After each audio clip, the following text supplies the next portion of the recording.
Kamusta na kamo mga biyanamon nga mga Ilonggo? Kabay pakuntani nga yara kamo sa maayo nga kahimtangan kag malayo sa mga mabugat nga balatian, updanay kita liwat sa programa nga ini ag matuod nga pagtuo.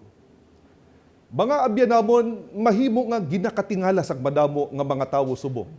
Kun nga abala nga kun sa noo nga mabudlay ang pangabuhi, madamo pa sang mga nagakatabo subong nga labi pa nga nagapabugat sa pagpangabuhi sang mga tawo. Ang ginatumod nila amo ang kasubong sang mga ginamo nga nagakatabo, ang mas nagadalom nga kapigaduhon sang pangabuhi, mga kalabidad kag ang padayon pa nga paglapnag sang mga makahalalit nga mga balatian, nga madasig nga nagalaton sa madamo nga mga tawo, nga naging rason sa kamatayon sang madamo na nga mga tawo. Kasubong sining COVID-19 nga bilog nga kalibutan ang ginhalitan na sini. Nagapaminsar ang iban kung sa diin bala padulong ining mga kalalatan nga ini. Ini na bala ang ginasiling nga katapusan sang kalibutan. Gani at hagon naton suno sa Biblia. Matuod gid man bala nga may ara sang katapusan sang kalibutan. Hindi opinyon ang basihan sang aton sabat, kundi magabasi kita sa nakasulat mismo sa Biblia. Bangod ini ag mga pulong sang Dios. Pamatiin ninyo sa ikaduhang Pedro 3:10 sa badbad nga the message, But when the day of God's judgment does come, it will be unannounced, like a thief. The sky will collapse with a thunderous bang, everything disintegrating in a huge conflagration, earth and all its works exposed to the scrutiny of judgment. mga abyanamon nga mga Ilonggo masanag nga ginapamatud-an sang Biblia nga may ara gid man sang katapusan sang kalibutan. Kag ina matabo sa adlaw sang paghukom. Suno sa sitas, ang tanan nga butang mawasak sa isa ka dako nga sunog.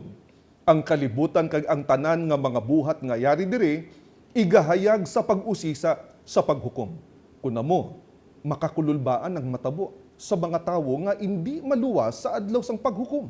Bangod pagasilutan sila sa lidaw nga kalayo, kag wala sag mahimo nga panaguan ang tawo kay ang bugos nga kalibutan suno sa sitas pagasunugon. Ano ang importante nga dapat naton maintindihan? Siling sa sitas, ang adlaw sang paghukom sang Dios magaabot ina hindi igawaragwag. Wala sang bisan sin-o nga tawo ag nakahibalo kon ano ang eksakto nga adlaw kag oras sang pag-abot sang paghukom, kundi ang aton Ginoong Dios gid lang ang nakahibalo. Kun amo, dapat gid ini nga mangin prioridad nga paghandaan sang tawo. Ginapamangkot sang iban, wala gali sang nakahibalo sang eksakto nga adlaw kag oras sang paghukom. Nga ginasiling sang mga katapo sa Iglesia ni Cristo nga malapit na ini matabo. Gani dapat nga paghandaan na. Wala sang ginhatag nga eksakto nga oras o kun petsa sang adlaw sang paghukom. Pero ginklaro ang mga palatandaan. Pamatiin ninyo, diri sa Lucas 21:9 tubtub 11, 27 tubtub 28, amo sini ang sabat sang aton Ginoong Hesukristo. When you hear of wars and disturbances, civil unrest, revolts, uprisings, do not panic, for these things must take place first, but the end will not come immediately. Then he told them, Nation will rise against nation and kingdom against kingdom. There will be mighty and violent earthquakes, and in various places famines and pestilences, plagues, malignant and contagious, or infectious epidemic diseases, which are deadly and devastating. And there will be sights of terror and great signs from heaven. And then they will see the Son of Man coming in a cloud, with great transcendent and overwhelming power, and all his kingly glory, majesty, and splendor. Now, when these things begin to occur, look up and lift up your heads, because your redemption, deliverance, is drawing near. Ang rason kun nga napatud gid naton nga malapit na ang adlaw sang paghukom. Bangod ginsiling sang aton Ginoong Hesukristo, ang mga palatandaan kung malapit na ang adlaw sang paghukom. Siling niya, makabati kamo sa mga ilinaway kag mga pagpakigbato. Ang pungsod magapakig-away kontra sa pungsod, kag ang ginharian kontra sa ginharian. Ang katumanan sini amo ang natabo nga First World War nga nag-umpisa sadtong tuig 1914, kag ang Second World War nga natabo sadtong 1939. Ginsilig man sang aton Ginoong Hesus, suno sa sitas nga may ara sang mga mabaskog kag makahalalit nga mga linog, kag sa nagakalain-lain nga mga duog sang kagutom. Mga biyanamon, hindi bala ini mismo ang makit-an naton nga nagakatabo subong. Luwas pa dira ginsilig man sang aton Ginoong Hesus nga may ara sang mga kalalatan, mga peste, makamamatay kag makalalaton, ukon madasig nga nagapanglaton nga mga epidemya sang mga sakit nga makamamatay kag makahalalit. Kung matalupangdan ninyo, mga biyanamon, ang nagakatabo subong nahadungod sa madasig nga paglapnag sa bugos nga kalibutan, sining makalalaton kag makamamatay nga sakit nga ginatawag COVID-19 nga nagpatay na sag madamo na nga mga tawo sa bugos kalibutan, gintagna na ina sa Biblia. Gani hindi ginakatingala sang mga katapo sa Iglesia ni Cristo. Ang mga nagakatabo subong, bangod gintagna na ina sang aton Ginoong Hesus nga matabo. Apang ano bala ang ginapamatud-an sini kun mag-umpisa na ini nga magkalatabo? Ang siling sang aton Ginoong Hesus, kun makit-an na nga ang tanan nga mga ini nag-umpisa na nga matabo, ang inyo katubsanan, kaluwasan, nagaabot na sang malapit na gid.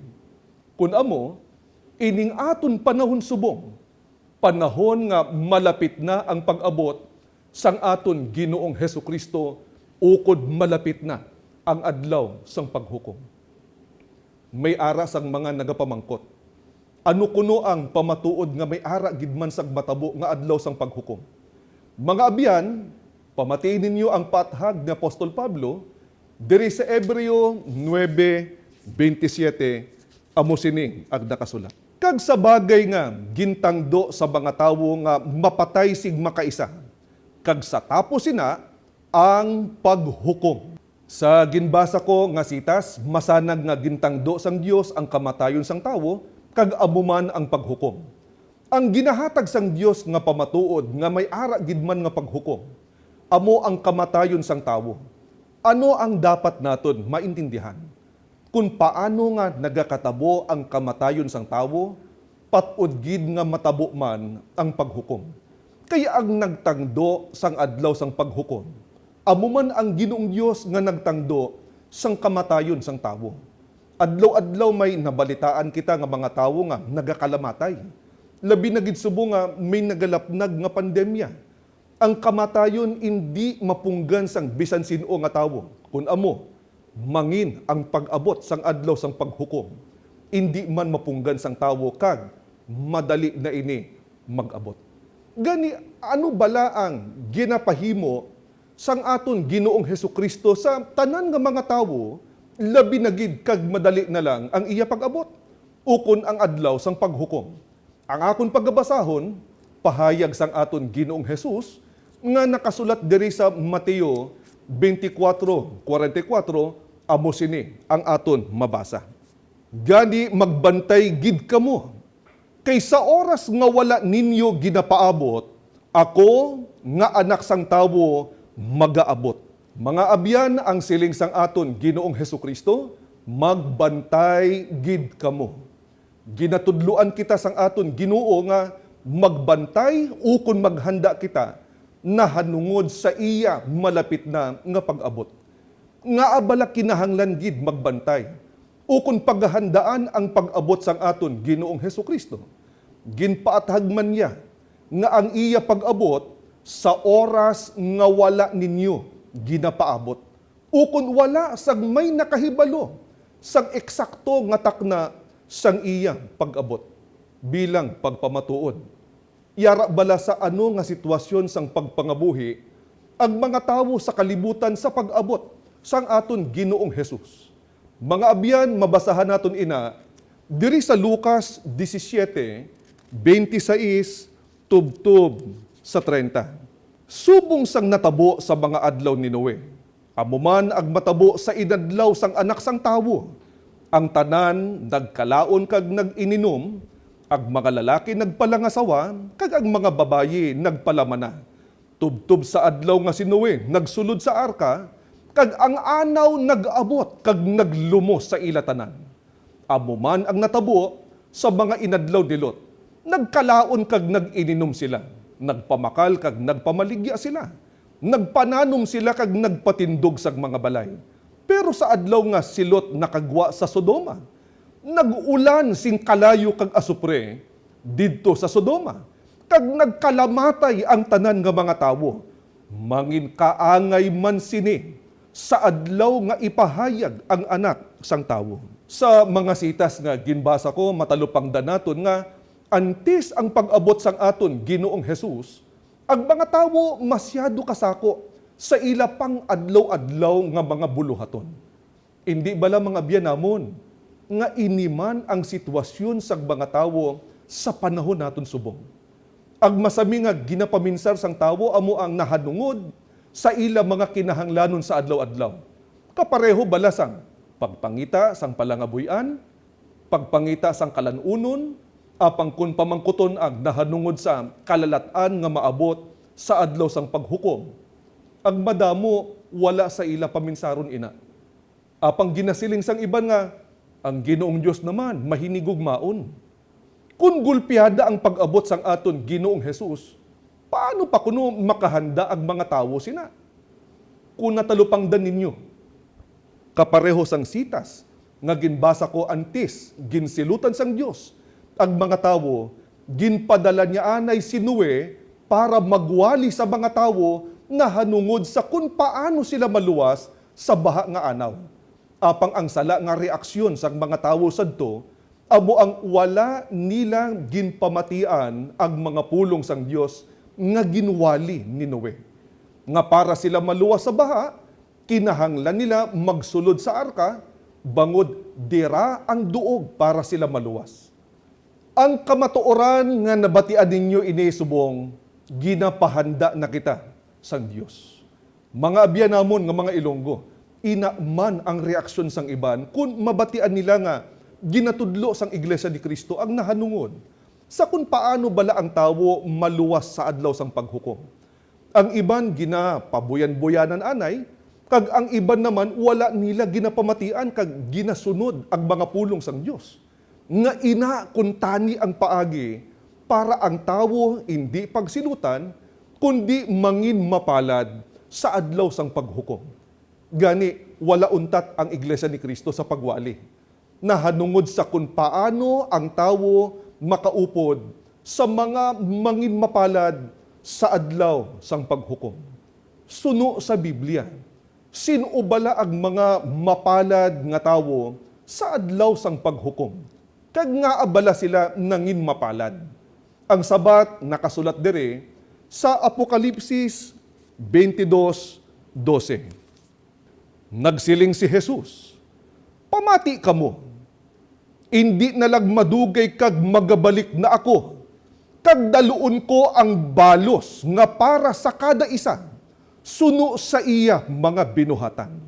Ang mga mapalad sa adlaw sang paghukom, amo ang mga tawo nga makabaton sang balos nga bugay, halin sa aton Ginoong Hesukristo.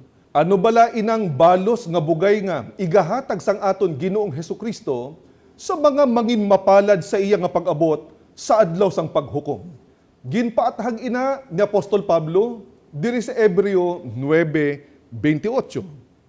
Amo man si Kristo, kaisa lang siya napatay bilang halad agud makuha ang mga sala sang mga tawo. Matuod nga mabalik siya liwat diri sa kalibutan. Pero hindi sa paghalad liwat agud makuha ang atod mga sala, kundi sa pagluwas sang mga tawo nga nagahulat sa iya. Ang bugay nga igabalo sang aton Ginoong Hesukristo. Sa mga mapalad sa iya pag-abot amo ang kaluwasan sa silot sa adlaw sang paghukom. Gani dako nga bugay nga hindi matupungan sang bisan ano nga manggad diri sa kalibutan, kun maangkon sang tawo ang kaluwasan sa adlaw sang paghukom. Mahimo nga ginapaminsar sang iban nga madamo na sila sang naipundar sa kabuhi nga nakabulig sa ila para makaangkon sag maayo nga pagpangabuhi diri sa kalibutan. Ang masami nga ginapanguyatan sang iban amo ang ila kaugalingon nga kaalam. Mga abyan, hindi mapanguyatan sang tawo ang iya kaugalingon nga kaalam para maisiguro ang iya kaluwasan. Bilang pamatuod, yari ang siling sang balaad nga kasulatan diri sa unang Korinto 1:19. Kay ang kasulatan nagsiling, dulaon ko ang kaalam sang mga maalam, kag pakawalaon sing pulos ang paghangop sang mga mangin alamon. Masanag nga hindi mapanguyatan sang tawo ang iya kaugalingon nga kaalam bilang basihan sang kaluwasan. Pulong sang Dios nga nakasulat sa Biblia ang dapat nga mangin basihan sa ikaangkon sang kaluwasan. Paano naman kung isiling sang iban nga madamo na sila sang naipundar nga manggad? Nakahatag pa gani ini sang kasulahayan sa ila pagpangabuhi. Mga biyan, hindi man ang manggad diri sa kalibutan ang makaluwas sa tawo sa adlaw sang paghukom. Amo sini ang pamatuod sang Biblia Diri sa Sophonias 1:14 tubtub 15 kag 18. ang dako nga adlaw sang Ginoo malapit na. Malapit na gid kag madasig ang iya pag-abot. Sa sadto nga adlaw bisan ang pinakamaisog nga mga soldado magapanghayhay. Mangin adlaw yadto sang kaakig, kagamo, kalisod, kalaglagan kag kapyerdihan. Adlaw sang kadulom kag kasubo, maitom kag magaluom nga adlaw. Sa sadto nga adlaw kun ang Ginoo magapakita sa iya kaakig, bisan ang tanan nila nga pila kag bulawan indi makaluwas sa ila. Ang buguos nga duta malaglag paagi sa kalayo sang iya kaakig. Butangan niya sing katapusan. Hinali nga pagtapos sa tagsa-tagsa nga nagapuyo sa duta. Dapat man matalupangdan naton mga biyan ang ginsiling sa sitas nga ang dako nga adlaw sang Ginoo malapit na. Malapit na gid kag madasig ang iya pag-abot. Gani dapat madasig man ang aton aksyon nga paghandaan ining pag-abot sang aton Ginoong Hesukristo. Bangod makasilig ni ang maabot sa tawo kung hindi siya makaupod sa mga pagaluwason sa adlaw sang paghukom.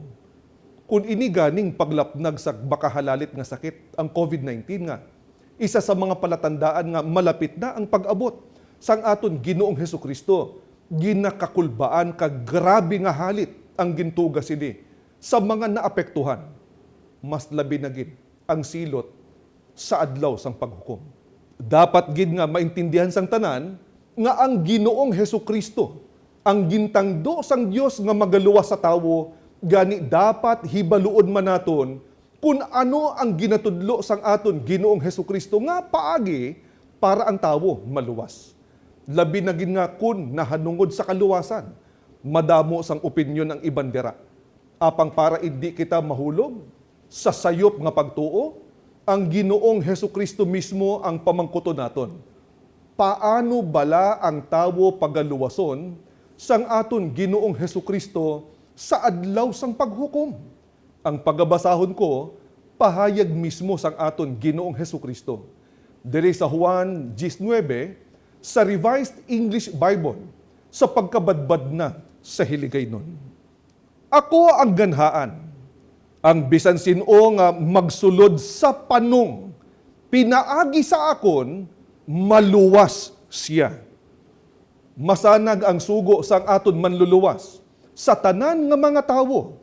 Ang bisan sino nga magsulod sa panong, pinaagi sa akon, maluwas siya. Gani para ang tawo maluwas, may ara siya sang dapat himuon. Kinahanglan gid niya magsulod ukon mangin miyembro sang ginasiling ni Kristo nga panong. Ano bala inang ginatumod nga panong? Nga dapat magsulod ukon mangin miyembro ang mga tawo para maangkon nila ang kaluwasan. Ang ginatumod nga panong, ina ang iglesia ni Kristo. Yari ang pamatuod sa Biblia. Diri sa Binuhatan 20:28, sa lamsa, amo sini ang aton mabasahan. Tatapan ninyo kun amo ang inyo mga kaugalingon, kag ang bugos nga panong, nga sa ila ginpili kamo sang Espiritu Santo nga mga manugtatap, agud pa kanoon, ang Iglesia ni Kristo nga ginbakal niya sang iya dugo. Mga abyan, masanag sa Biblia nga, ang ginatumod nga panong, nga dira dapat magsulod ukon mangin miyembro ang tawo agud maluwas. Amo ang Iglesia ni Kristo. Ang Ginoong Hesukristo mismo ang nagsugo nga para ang tawo maluwas. Kinahanglan niya magsulod kay Kristo ukon maging katapo sa Iglesia ni Kristo. Hindi ina opinion lang namon, kundi mismo ang Ginoong Hesukristo ang nagtudlo. Suno sa mga sitas nga ginbasa naton, nga ang tawo kinahanglan gid nga magsulod sa Iglesia ni Kristo para maluwas. Basi magkatingala kamo nga mga biyan kun nga ang Iglesia ni Kristo. Ang dapat sudlan sang tawo agud maluwas. Yara man sa sitas. Bangod ang Iglesia ni Kristo ang nagaisahanon nga ginbakal sang dugo sang aton Ginoong Hesukristo. Ano bala ka sigurado nga bangod ang Iglesia ni Kristo ang ginbakal sang dugo sang aton Ginoong Hesukristo, ini ang iya pagaluwason. Amo sini ang pagpamatuod ni Apostol Pablo nga nakasulat diri sa Roma 5:8 tubtub sa 9, yari ang iya pathag. Pero si Kristo nagpangidmatay para sa aton, bisan sang mga makasasala pa kita. Sa sini nga paagi gid pakita sang Dios ang iya paghigugma sa aton. Kag tungod nga ginpakamatarog na kita, subong sang Dios. Paagi sa dugo ni Kristo, makasiguro gid kita nga tungod kay Kristo maluwas kita sa kaakig sang Dios. Mga kaabyanan, bangod ang Iglesia ni Kristo ang ginbakal sang dugo sang aton Ginoong Hesukristo, nakasulat sa sitas nga makasiguro gid kita nga tungod kay Kristo maluwas kita sa kaakig sang Dios. Gani ginsigurado gid sang Biblia nga ang Iglesia ni Kristo ang patod nga maluwas sa adlaw sang paghukom. Ang kamatuoran nga nabatian ninyo, nga kinahanglan sang tawo ang Iglesia ni Kristo para siya maluwas, nagakahulugan sang dako nga pagpalangga sang aton Ginoong Dios. Luyag niya, nga antes mag-abot ang adlaw sang paghukom, mahimo sang tawo ang nagakadapat nga paghanda, nga may kaangtanan sa pag-angkon sang kaluwasan. Ilabi na gid subo nga makasiligni ang nagakatabo sa aton palibot, nga mga palatandaan nga malapit na ang pag-abot sang adlaw sang paghukom. Nagakatuman na, kag padayon pa nga nagakatuman, isa ini ka mabaskog nga panawagan sang aton Ginong Dios para himuon ninyo ang pag-usisa sa Iglesia ni Kristo. Ang amon pagka-Iglesia ni Kristo ang nagahatag sang kabakod sang abot paglaom, nga sa atubangan sang tanan nga mga kalatan nga aton ginaatubang subong, may nagahulat nga dako nga manggad nga kaluwasan sa pag-abot sang aton Ginoong Hesukristo. Kag sang mahimayaon nga klase sang kabuhi sa banwang balaan. Binagbinagan ninyo mga abyan namon ang panawagan nga ini sang aton mapinalanggaon nga Dios. Kabay pa kuntani nga antis magin ulihi ang tanan, makaupod namon kamo sa sulod sang Iglesia ni Kristo para magululupod kita sa kaluwasan sa adlaw sang paghukom. Ini ang inyo alagad, ang Utod Joy Malte. Nagapasalamat gid sang madamo sa inyo ginhimo nga pag-upod sa programa nga ini ag matuod nga pagtuo.